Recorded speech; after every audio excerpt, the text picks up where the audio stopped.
नमस्कार. अबीर गुलाल या मालिकेत आजच्या भागात आपण पाहणार आहोत की धनाजीराव आणि भारतीताई खूपच इमोशनल झालेले असतात. धनाजीराव श्रीचा हात अगस्त्याच्या हातात देत अगस्त्याला म्हणतात की अगस्त्यराव, माझी लेक लय साधी भोळी आहे. जगात कसं वागायचं तिला नाही माहिती, पण सगळ्यांची मनं कशी जिंकायची तिला माहीत आहे. हिरा आहे ती. तुमच्या संसारात ती काही पण कमी पडू देणार नाही. माझी लक्ष्मीचं काही चुकलं तर तिला सांभाळून घ्या. आता ती तुमची आहे एवढीच विनंती आहे माझी. असं म्हणून ते आणि भारतीताई अगस्त्यसमोर हात जोडतात. अगस्त्य म्हणतो की प्लीज तुम्ही असं नका बोलू. मला माहीत आहे आपण सगळेच खूप स्ट्रेसमध्ये आहोत. आता कुठे तुम्हाला तुमची मुलगी भेटली होती, पण ते काही असो, मी तुम्हाला आश्वासन देतो, श्री आता माझी जबाबदारी आहे. ज्या अग्नीला साक्षी मानून आम्ही वचन घेतले आहे ती सगळी वचनं मी पूर्ण करीन. श्रीच्या सुखासाठी, तिच्या आनंदासाठी मी काहीही करायला तयार आहे. तुम्ही प्लीज असं नका समजू की श्री आता तुमची नाही आहे. ती नेहमी तुमची होती आणि तुमचीच असेल. अगस्त्य म्हणतो की निंबाळकर यांचं दार तुमच्यासाठी नेहमी उघडं आहे. तुम्ही कधीही तिला भेटायला येऊ शकता. काळजी करू नका. हे ऐकून सगळेजण इमोशनल होतात. मग श्री आणि अगस्त्य जायला निघतात. धनाजीराव आणि भारतीताई खूप रडत असतात. श्रीला पण खूप वाईट वाटत असतं. ती थांबते आणि मागे वळून बघते. तिला धनाजीराव आणि भारतीताईंना बघून खूप रडायला येतं. ती पळत जाऊन धनाजीराव यांना मिठी मारते. मग इथे खूपच इमोशनल असा सीन दाखवला आहे. मग सगळेजण तिथे येतात. पृथ्वीदादा म्हणतो की अरे बस, आता किती रडणार आहात तुम्ही? काही काळजी करू नका. तुमच्या घरात श्रीला जेवढं प्रेम मिळालं होतं ना, तितकंच प्रेम तिला निंबाळकर यांच्याही घरात मिळेल. आमच्यातलं कधीच तिला कोणीही अंतर नाही देणार. ती काही फक्त निंबाळकर यांची सून नाही, ती निंबाळकर यांची मुलगी आहे, आमची धाकटी बहीण. आणि ते अगस्त्याला म्हणतात की हे बघ अगस्त्य, आता जर श्रीच्या डोळ्यातून पाणी आलं ना तर आम्ही तुझ्या डोळ्यातून पाणी काढू. हे ऐकून मग हसायला लागतात सगळे. मयुरी वहिनीसुद्धा म्हणते की तुम्ही श्रीची काही काळजी करू नका. श्री आता आमच्या घरची लक्ष्मी आहे. मग ते सगळेजण जायला निघतात. भारतीताई आणि धनाजीरावांना खूप वाईट वाटत असतं. श्री, अगस्त्य सगळेजण बाहेर येतात. तर तेवढ्यात त्यांच्यासमोर प्रभाकर देशमुख आणि आजी येते. प्रभाकरना सुलक्षणाताई बोललेलं आठवत असतं की श्री अगस्त्यची लग्नाची बायको आहे, शुभ्रा नाही. हे ऐकून त्यांना खूप राग आलेला असतो. श्री प्रभाकररावांचा आशीर्वाद घेण्यासाठी पप्पा असं म्हणून खाली वागते, पण ते तिला म्हणतात की लांब राहायचं, लायकी नाही आहे तुझी मला पप्पा म्हणायची. निवडूंग आहेस तू, निवडूंग. आधी माझ्या आयुष्याची बर्बादी केलीस आणि आता माझ्या पोरीच्या लाज वाटत नाही तुला? हे ऐकून धनाजीराव त्यांना काहीतरी बोलणार. तेवढ्यात भारतीताई त्यांना थांबवते. मग श्री म्हणते की पप्पा आहो तसं काही नाही. प्रभाकरराव म्हणतात लय शहाणी आहेस तू, तुला काय आज ओळखत नाही, मी लय आधीपासून ओळखतो. माझ्या पोरीच्या हिस्स्याचं सगळं हिसकावून घेतलं, खाली मुंडी आणि पाताळ धुंडी, काय आशीर्वाद मिळणार नाही तुला. हे ऐकून अगस्त्य खूप चिडतो आणि तो रागाने म्हणतो की गरज पण नाही त्याची, श्रीला तुमच्या आशीर्वादाची गरजच नाही. आणि रागाने म्हणतो की आता एक शब्दही बोलायचा नाही. खूप ऐकून घेतलं तिने आत्तापर्यंत, पण ती आता फक्त श्री नाही आहे तर ती श्री अगस्त्य निंबाळकर आहे. निंबाळकर यांची सून आहे ती. त्यामुळे एक शब्दही बोलायचा नाही यापुढे. मी माझ्या घरच्यांच्या विरोधात एक शब्दही ऐकून घेणार नाही. आणि तो रागाने म्हणतो की यापुढे एक शब्दही बोलला तर तुम्ही आहे आणि मी आहे. प्रभाकरराव म्हणतात की तू कोण पण असशील, मला काय करायचं आहे? ही बायको असेल तुझ्या घरी, कळलं? मला हिचं थोबाड पण बघायचं नाही. आणि ते श्रीकडे बघून म्हणतात चल निघ इथून. हे ऐकून अगस्त्याला त्यांचा खूप राग येतो आणि तो त्यांच्या अंगावर धावून जातो, पण श्री त्याला थांबवते. श्री प्रभाकररावांना म्हणते की पप्पा, आज मी तुमची नाराजी समजू शकते. आतापर्यंत माझ्यामुळे तुम्हाला लय भोगावं लागलं, पण आज तुमच्या आशीर्वादाची मला लय गरज आहे. चुकून काही कमी जास्त बोलले असेल तर माफ करा. आणि ती हात जोडून म्हणते की आपलं म्हणून पदरात घ्या. श्रीची आई एका बाजूला लपून त्यांचं बोलणं ऐकत असते आणि तिलाही खूप वाईट वाटत असतं. आजी म्हणते की आपलं म्हणायला कोण आहेस तू आणि आम्ही का म्हणून तुला आशीर्वाद द्यायचा? आणि ती म्हणते की पब्या, हे असलं बनावटी नात्यापेक्षा चल आपण आपल्या नातीकडे जाऊया. आणि ती म्हणते की माझी नात कुठे आहे, माझी नात कुठे आहे असं म्हणत ती आतमध्ये जाते. श्रीला खूप वाईट वाटत असतं आणि ती खूप रडत असते.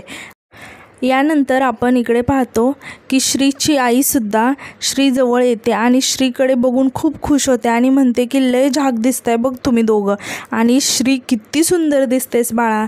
मग श्री त्यांना मिठी मारते. यानंतर आपण पाहतो की अगस्त्य श्रीच्या आईचा आशीर्वाद घेण्यासाठी खाली वागतो, पण श्रीची आई म्हणते की अरे बाळा, नाही असं जावयाने पाया पडायचं नसतं. आणि अगस्त्याला म्हणतात की तुम्हाला आई आणि यांची सवय माहिती आहे ना, जितेची खोड मेल्याशिवाय जात नाही. तू मनावर नको घेऊस, तुला वाईट वाटलं असेल ना, तर मी हात जोडून माफी मागते. मग अगस्त्य त्यांना म्हणतो की अहो असं माफी नका मागू, तुम्ही का माफी मागताय? ज्याने मागायची ते गेले निघून, तुम्ही कशाला माफी मागताय? मग श्रीची आई म्हणते कोणासाठी नसली ना तरी श्री माझ्यासाठी माझीच पोर आहे आणि माझ्या या पोरीसाठी मी काहीही करू शकते. माझ्या श्रीचा आनंद हाच माझा आनंद आहे. मी माझ्या श्रीला कधीच अंतर देणार नाही. श्री बाळा खुश राहा. आणि त्या अगस्त्याला म्हणतात की अगस्त्य, माझ्या पोरीची काळजी घ्या. मगच अगस्त्यसुद्धा म्हणतो की काकू, तुम्ही मला काय ओळखत नाही का? श्रीची काळजी मी पहिल्यापासून घेतोय, तुम्हीही पाहिलं. आता तर श्री माझी जबाबदारी आहे, प्लीज विश्वास ठेवा, मी माझी जबाबदारी नक्की पार पाडेल. मग श्री आईला म्हणते की आई, मला तुझ्या आशीर्वादाची खूप गरज आहे, आशीर्वाद दे मला.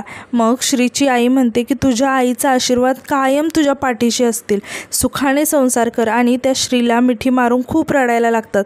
मग श्रीला असं रडताना बघून त्या श्रीला समजत होत की अगं येडाबाई, असं रडायचं नसतं, आता सगळं छान होणार आहे, तुझं नवं आयुष्य सुरू होतं आहे, आता जुनं काहीच राहणार नाही. अगस्त्य आता तुझा मित्र नाही, नवरा झाला आहे. आणि तुला माहिती आहे नशीबवान पोर कोण असते? तिचा नवरा तिचा मित्र असतो ती. आणि त्याला म्हणतात की लय गुन्हे आहेत हा पोरा, तुझी लय काळजी घेईल बघ, याच्या घरची माणसं पण सगळे चांगलेच आहेत. श्री, मला खात्री आहे अगस्त्य तुला कधीच अंतर देणार नाही, कायम तुझ्या पाठीशी उभं राहील. आणि तू पण सगळ्या घरच्यांची काळजी घ्यायची आणि त्यांचा मान राखायचा, तिथल्या रीतीभाती शिकून घ्यायच्या, सगळ्यांना माया लाव, जशी आम्हाला लावली ना तशीच. श्री मात्र खूपच रडत असते. मग आई तिला म्हणते की अगं बस झालं आता, माझ्या कायम हसणाऱ्या श्रीच्या चेहऱ्यावर रडू नाही चांगलं दिसत, हस बघू. आणि त्या श्रीला हसायला सांगतात.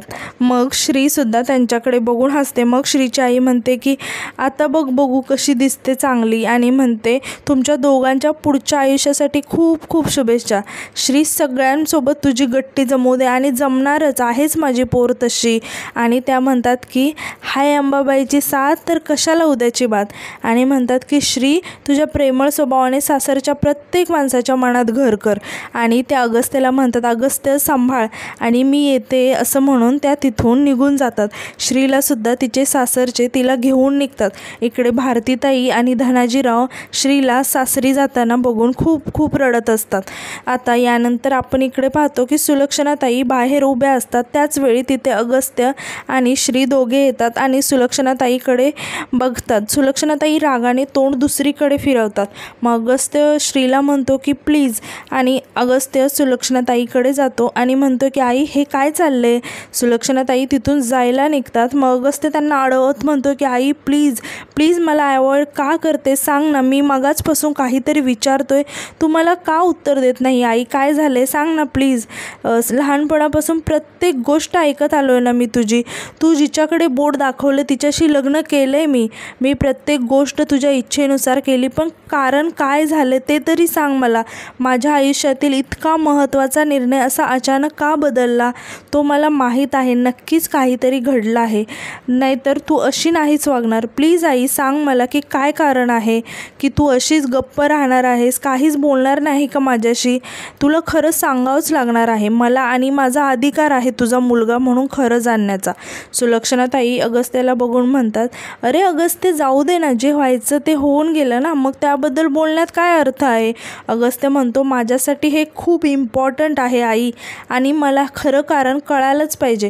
मग सुलक्षणाताई अगस्त्यला म्हणतात, अगस्त्य, आम्ही कायम तुझ्या भल्याचाच विचार करत आलो आहे, त्यामुळे तुला हे समजावं असं नाही वाटत मला. आणि तुला हे समजल्यानंतर तुला यातलं किती खरं वाटेल आणि तू याचा काय विचार करशील हे माहीत नाही आम्हाला, त्यामुळे जाऊ दे. मग अगस्त्य म्हणतो की असं काय झालं, कुणामुळे झाले आई? मग सुलक्षणाताई म्हणतात की धनाजीरावांमुळे झाले. हे धनाजीरावच जबाबदार आहेत या सगळ्यांना. हे सगळं करण्यामागे त्यांचा मोठा हात आहे. त्यांनी आम्हाला हे सगळं करायला लावलं. अगस्त्य हे ऐकून खूप शॉक होतो. आणि आजचा भाग इथेच संपतो. तर तुम्हाला माझे रिव्ह्यूज कसे वाटतात ते कमेंट्समध्ये नक्की सांगा आणि आपल्या चॅनलला सबस्क्राईब करायला विसरू नका. थँक्यू.